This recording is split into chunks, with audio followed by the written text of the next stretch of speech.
Hey guys, welcome back to the channel. It's your boy Badger, and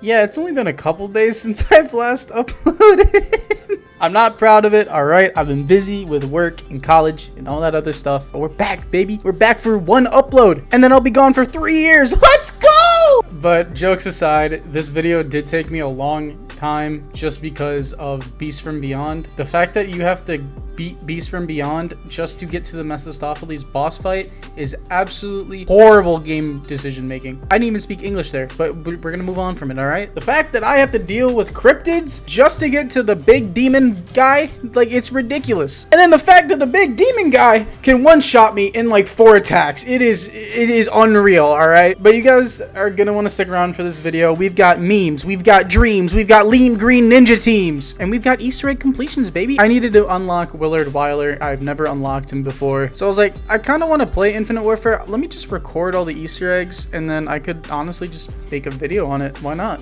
I'm already playing the maps. Why not make a video on it? I hope you guys do enjoy today's video. I'm honestly feeling a little energetic, so uploads might be coming out. I don't know, but enjoy me beating every Easter egg on Infinite Warfare. Now, just as a heads up, on Spaceland and Beast from Beyond, I did use Fate and Fortune cards, mainly because my Spaceland one was done as a speedrun and I already had it recorded. So that's why that one is done with the Fate and Fortune cards. Beast from Beyond, I'm gonna be honest, the Mephistopheles boss fight is so goddamn hard, and I am not good enough to beat it without any help. So I may have gotten a little help from the Fate and Fortune cards. But anyways, starting us off with zombies in Spaceland. This was probably the second easiest egg I did. I mean, I've speedrun this egg a couple times, so I was basically pretty used to it. It was more just of the fact of getting set up was really annoying. And then we grabbed Bumblebee's balls for the first part of the Steadicam. And then I went over to the magic wheel and had to hit this a couple times just to see if I could get a upgraded pistol right off the bat. Unfortunately, my luck is absolutely horrible and I did not end up getting it. As you saw, we got the Reaver, which is actually about the second best option other than the pistols to take out the Chernobyl baby. And then I teleported a couple times, and then I hit the mystery wheel more times than I've hit your mom from the back. Your mom joke. Then I grabbed a calculator off of Call of Duty Vanguard, and then I spun the wheel a couple more times. Didn't get anything. Story of my life. Then I used the teleporter, the Meth Head's RV, to teleport to Pack-a-Punch, where I upgraded my Kendall. Then I realized I forgot it, so I had to go back and grab Tom Holland's favorite prop. Then I ran over to this random nobody and gave him all the parts for the Steadicam, and then I had to advance around. Then I went up and picked up my pipe bomb, watch out for your mailbox tonight, and then I had to go find somewhere to place it down. And then I ran around the entire map for about a good 2 to 3 minutes before I finally found where to put it. And doing this step without a upgraded pistol is actually very scary. I'm not gonna lie, this was absolutely terrifying.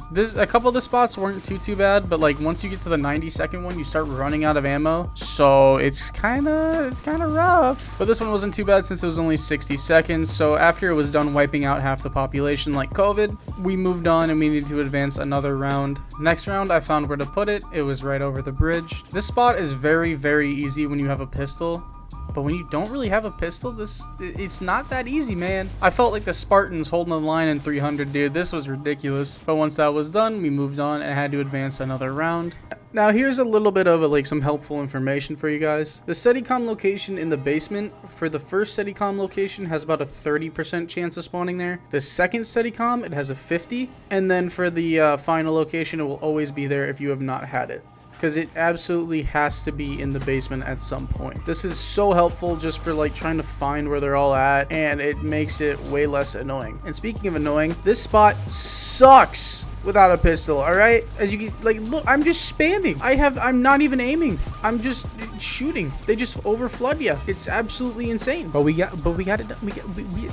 Yep. Struggle bus aside, we ended up getting this done, and that was our final Steadicam that we had to do. The DJ must be Jesus, because he turned a satellite into a speaker. How? Here's another tip for y'all. Place the speakers in the same order I am. This just makes your life so much easier, because if you place them in this order, it'll actually be the same order every time. I actually failed this original one at first, but then we made up for it because we're just him, you know? Sometimes this step is really annoying just with, you know, how to interact. IW in itself is really annoying with that. Pressing and holding to like get stuff to work is not my favorite thing in the world, and it's absolutely horrible on PC. After playing the space version of Ring Around the Rosie, finally, it was time for the clowns to come out. And no, I'm not talking about Twitter trolls. These are actual legitimate clowns that they kind of go boom. They kind of do a lot of damage too. After going back and forth more than how many times I go back and forth on my essays, I popped Explosive Touch. Basically, I'm invincible and I can just sit right here and fill up my Fate and Fortune card, because I kind of need that for when the alien spawns, since I don't really have a pistol that can shoot him pretty fast. So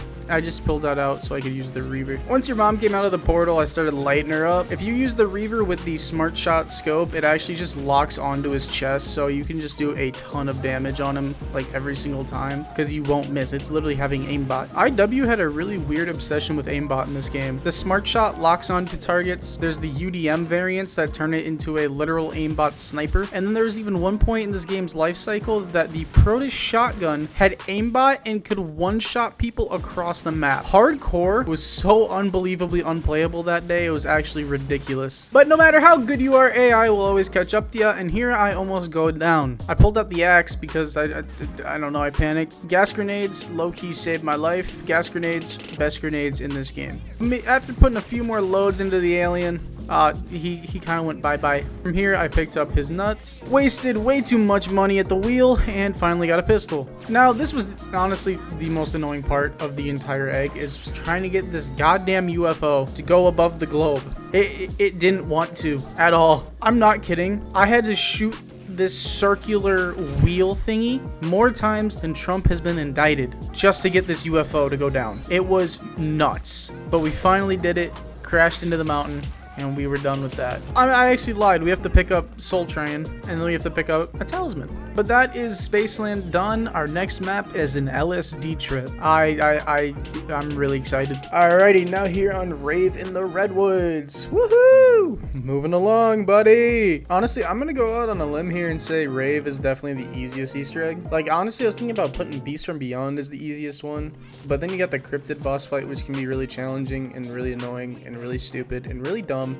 and I hate that boss fight. So I'm going with Rave. After hitting the switch that allows me to escape your mom's basement, grabbed a propeller, channeled my inner Boogie with a hoodie, and grabbed a guitar. And then I grabbed the most overpowered gun in the game in terms of normal weapons. The Type 2 Butcher its name fits so well because you are literally a butcher with this thing. You just slice every single zombie in half. It was cringe as hell, but we're rolling with it, alright? And then I went down to the Friday the 13th docks and then took the boat to the island. I will say this is my least favorite feature of Rave in the Redwoods. I hate that you have to take this boat over every single time. I really don't know why they thought this was a good idea, because it just ruins the pace of the gameplay. I would have much rather had like a zip line over. And yes, if you can tell, I'm stuffed up, alright? Shut up. I finally got off the boat ride at 84 years old. And then I talked to Kevin Smith, who honestly is wearing a hockey jersey. He's the GOAT, alright? He's wearing the hockey jersey. Already the GOAT. And then I spun the wheel some more times. I got the Kendalls, which this is actually a really good pickup. And then I found his little picture on the wall. It's on the floor, but roll with it. And then I took way too many shrooms, and I have to shoot zombie arms. Yep, you heard me. After becoming a serial killer for a little bit, all the souls finally went into the ground, and I spawned Jason's stupid cousin. He was very easy to take out. The butcher, I told you, is ridiculous, alright? After that, I made my way up to the cabin to talk to Kevin Smith, because he wanted to channel his inner Ben Riley and think about his past. Like the crazy ex-girlfriend, I stole another one of his pictures. And then for this one, we have to shoot off zombie legs, which is also where the butcher comes in really handy. Because it's technically a shotgun, it can make crawlers. So it's very easy just to literally just boop, boop, boop, boop, and you fill it. It's crazy. So after a little bit, Jason's stupid cousin decides to try to fight me again, but he's a little slow and a little stupid.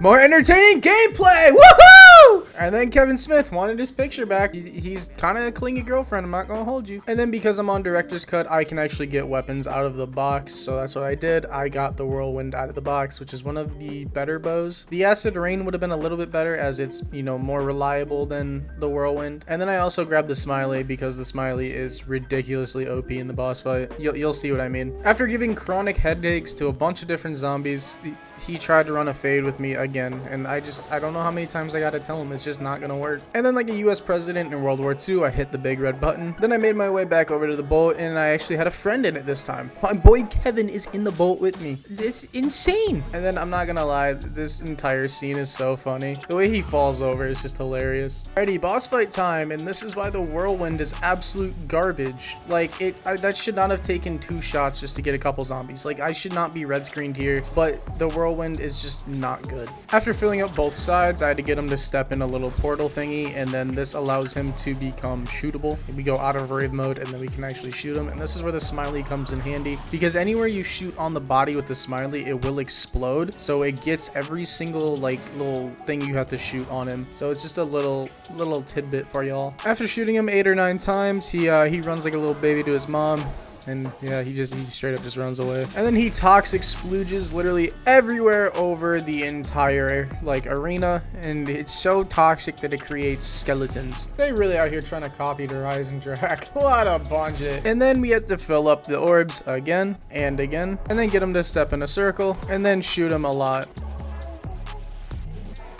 And then he decides to splooge all over again, fill up both sides of the souls, get him to step in the circle. This boss fight is so repetitive until the final phase. And then after I'm done shooting him with the smiley, I can go ahead and unload into him. With a Pack-a-Punch Mauler, this is a very easy step. He just gets absolutely rolled. And then once I'm done with the cutscene, the talisman will spawn in, and we can go ahead and pick that up. And then we're moving on to Shaolin Shuffle. I have a love-hate relationship with this map, alright? For my round 100, I absolutely hate this map. It is horrible. But I actually don't mind doing the Easter egg. It's really weird, honestly, because like at first I hated this Easter egg. I thought it was stupid. I thought the steps were absurd, but as I keep doing it and like doing it more and more, it's not a bad Easter egg in my opinion. But the first step is to get to round 5, so I'm not gonna bore y'all with that. So here's me on round 5. All right, but the first step actually is to talk to Pam, and then also get our Kung Fu upgraded to level 2. After smacking the hell out of a lot of zombies, we talk to Pam again, and this will spawn a little rat. Yeah, we have to transport a rat across the map. But I'm not going to make you guys watch that because that would be stupid. So once we're done with that, a little summoning circle spawns on the ground, and I have to channel my inner Po Panda. After getting enough kills, the circle will go away, and this will actually end up spawning ninja zombies. But then after taking all of them out, since they're your school bullies, they drop your locker key. And then you go open your locker and realize they stole all your stuff. So then you go shoot symbols around the map. Very easy step, honestly. And then we get in our first fight with the Rat King. Once again, very easy. Just use the butcher. Then once that's done, we rip his eye out of his skull, and then we go talk to Pam, because that's a very normal thing to do. And then because we're like Thor in Endgame, we can magically use this eye perfectly, and we can actually use it for even more.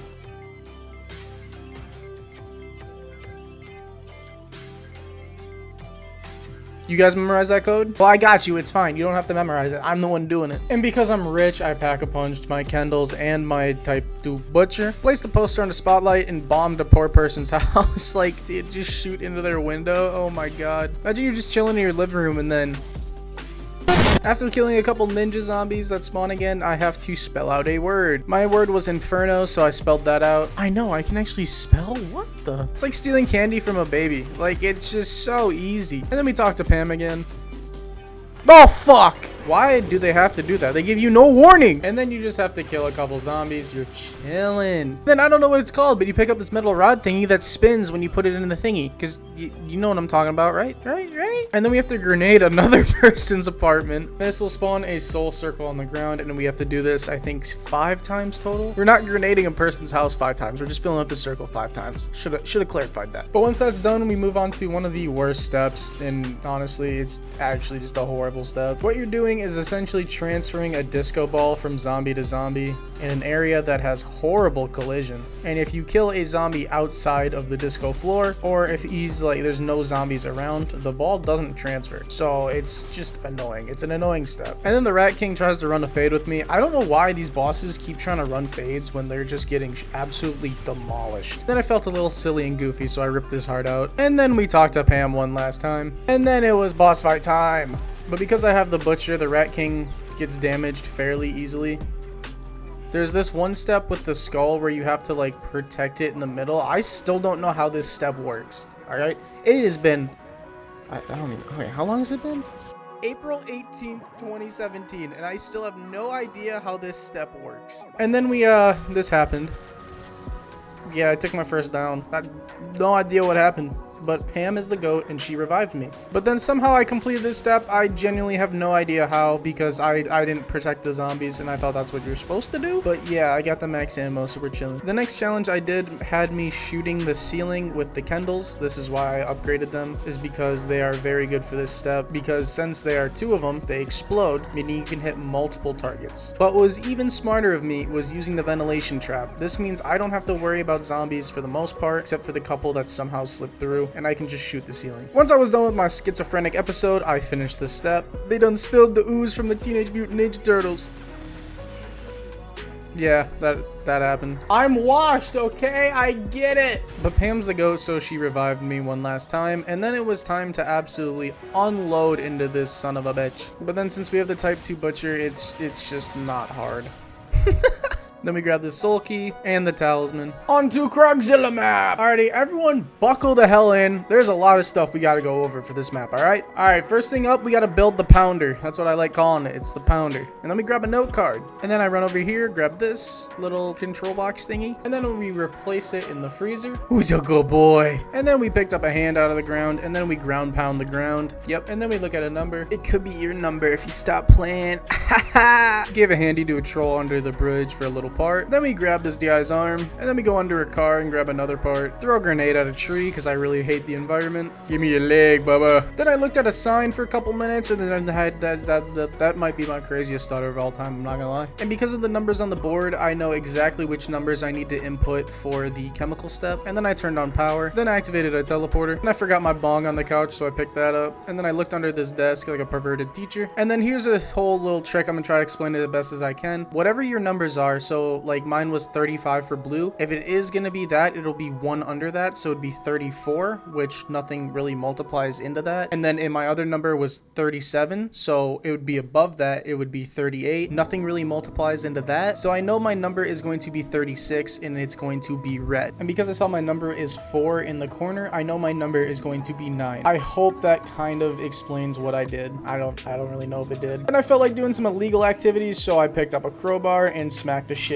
out of a pipe. So then I turned my color to red because that's what I need it to be in. And then I picked up an arm out of a fire. I don't know how I didn't burn myself, but we ball. And then I made my way over to a mirror where I decided to break it, and then I picked up the mirror for my own personal use. Gotta take those Insta selfies, you know? And just like in 6th grade, I started picking up random parts to make a nuclear bomb. And just like your mom, I tapped that pipe. And because I had to stock some stuff, I turned on the freezer and picked up a body. Then I smacked another pipe. Then I picked up Elvira's diary, which don't go looking at that. Tapped the pipe one more time, gave Elvira her diary back, caused damage to this random person's car for absolutely 0 reason. Man, that really reminds you, wanna know what? Not gonna say that. Doesn't remind me of anything. Nuh-uh. Nope. Shoved my hand in a shock. Robbed this grocery store's safe, and then became British for an entire like round and a half because I needed to get Pack-a-Punch open, which requires you to melee zombies to fill up a vial. And then I gave her the book to Elvira, and then got distracted. And then like someone down bad after she got up, had to get a whiff of that seat. I'm just kidding.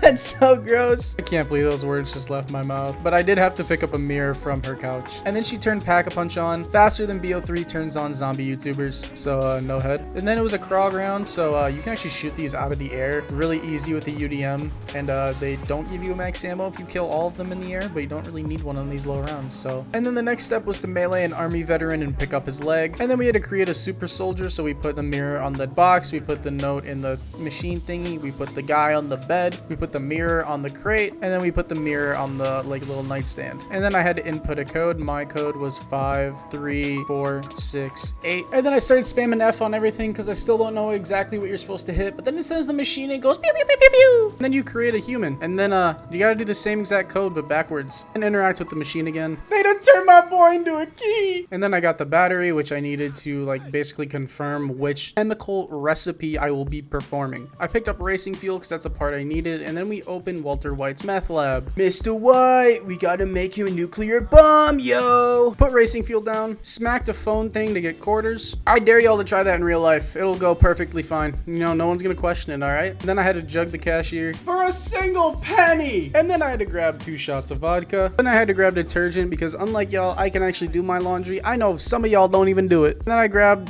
Seta hide, something hide, and then I grabbed Jacqueline hide. I don't know. And then I put in a couple of numbers and boom! I made a bomb! But then I had to go and pack a punch. I pack punched my UDM because this would probably be the most useful thing for me in the boss fight. Then we teleport down to the beach and we gotta escort this bomb to the Krog, which this is very sketchy. I shouldn't have lived there, to be honest. This is the greatest thing in Infinite Warfare. The ballista is absolutely insane.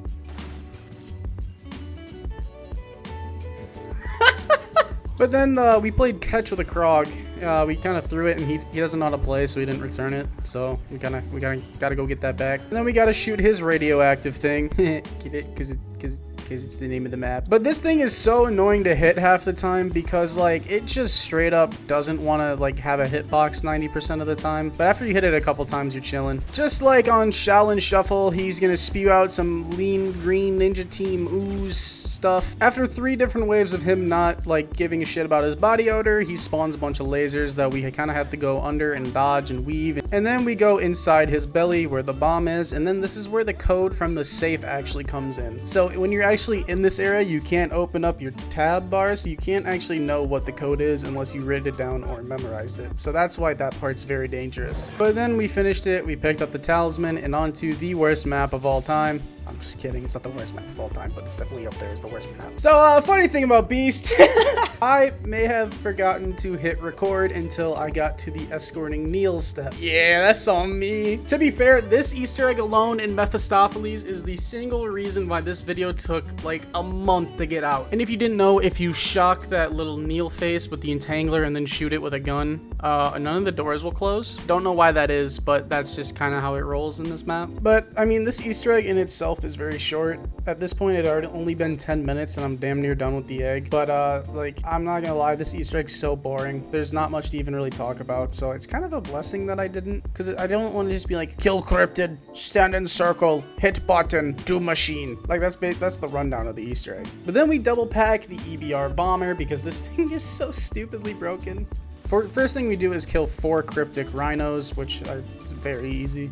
And then we just sit in a corner and just mow these little shits down every time they come near us. Oh, we do it on the both sides of the map, so it's innovative. Woo! If you have a weapon with ninja on in the variants, put it on for this boss fight. Because every time you shoot and reload, the zombies won't come after you. So every time you reload, they will not see you, so you can literally just cheese everything on this Easter egg. But guess what you gotta do after just waiting for the terminal to open? More waiting, baby, that's right, let's go! This is my favorite boss fight of all time. I am lying. After playing with one hand on the mouse for like 90 seconds, not for the reason you think, I activate Ego Trip and head up to the little catwalk area where the blue rhinos are gonna spawn. There is a way you can actually insta-kill them through the crate. Unfortunately, I was not able to do that. But since I have Ego Trip, it's just so easy. With the EBR, double pack EBR bomber and Ego Trip, which increases headshot damage, it is just a cakewalk. Honestly, Beast's Easter egg is so easy, but the fact that I have to do this Easter egg to get to Mephistopheles to get Director's Cut is so annoying. But then I kill the final rhino and it's on to Mephistopheles. But before we do that, it is time to hit the magic wheel until we get the 3 things that we need. Well, really 2. We need the Venom X, we need the Mauler Sentinel, and then because I had 30 seconds left and I didn't like what I got out of the box, I just decided to keep the Atlas. Alrighty, boss fight time. So the first thing I did was go to the farthest point away from where you spawn in to do this circle. The most annoying part of this boss fight by far is the fireballs that he throws at you, because like those were the hardest things to dodge for me, and like to learn how to dodge them, it was just so annoying. But after you fill up a circle, all the souls are going to start spawning out, and you need to use the sucky gun. I don't remember what it's called. And then you need to hit Mephistopheles 4 or 5 times, and then he'll come down in the middle. He'll have a weak spot. Shoot that weak spot. And then he's going to cause a solar eclipse, and for this first wave and the second wave, it's very easy. This first wave, it's just zombies and small cryptids. But then once that was done, I grabbed the max ammo and hid behind a pillar so I would not die to the meteor shower. And then I did this circle right here, and this is one of his his most annoying attacks. This is also what downed me a lot, where he throws a giant rock at you. Very hard to dodge, but I learned to just hide behind the pillars when he throws it, and you dodge it pretty easily. But after standing on the circle for a little bit, I finally got the souls to spawn in. For these first 3 waves, it's honestly fairly easy. It's the 4th and 5th wave that really made me struggle. And then he activated his lava wall while I was standing on the circle, shoots his fireballs, dodge them. Honestly, like, we're skipping to the 4th one, all right? This is where stuff really starts to ramp up and Mephistopheles gets really annoying. This attack right here, he comes up from the ground and he one-shots anybody standing not behind a little pillar thing. And then his attacks start getting faster as well, like how he did the fireball, and then he did the lava wall, and then the black hole, all within like 20 seconds of each other. He just gets very annoying. But after shooting him a couple more times with the Entangler and the souls, I shot his little symbol thing. And then this is where stuff gets out of hand. I activated Ego Trip again because I needed the headshot damage, because there's so much stuff that comes at you for this part. It's ridiculous. With Ego Trip, it was fairly easy, especially with the Sentinel. The Sentinel's very overpowered. And with Ego Trip, the Cryptids didn't stand a chance. And on the final circle, he starts spawning in fire tornadoes. It just keeps getting more insane every time. It's funny because the first 3 waves aren't even that difficult, and then 4 and 5, it's just like, what the fuck? And then after wave 4, I didn't get my max ammo, so I finally got my max ammo here at the almost end of this. And then I started shooting them with souls because that was the final circle done. And then after destroying this symbol on his chest, this is when everything goes fucking bananas. Stuff starts coming down from the sky. He's constantly shooting fireballs at you. The meteors are coming in. Cryptids are constantly spawning. I'm just running around basically scared for my life. I don't know what I'm supposed to be doing because this was my first time actually getting to this part. So then I tried shooting him and realized that's what I needed to be doing, was actually shooting him. I still don't know how this works. I don't know if it's like the symbols on his chest correlate to the ground. I was just shooting. And he's doing like black holes and stuff. When you get the black hole one, it's actually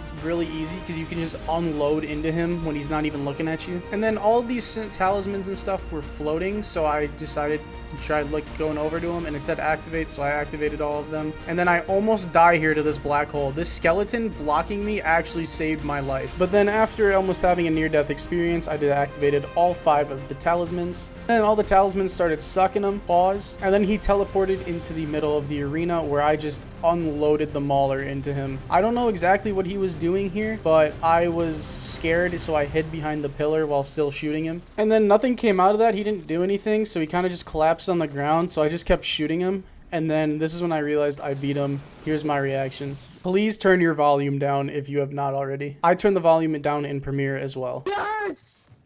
Holy fuck! Finally! Oh my fucking god! I'm so over it! It's done! Finally!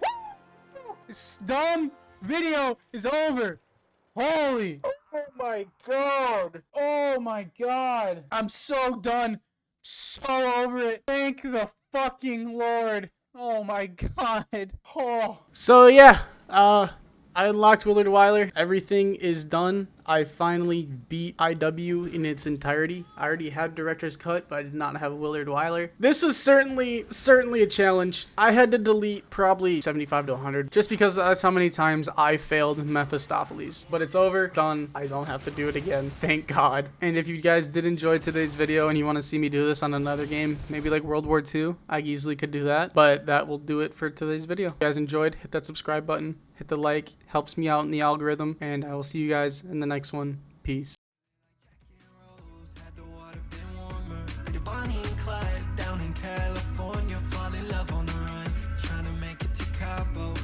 With a blunt, Juliet with a bottle, live like Jackie.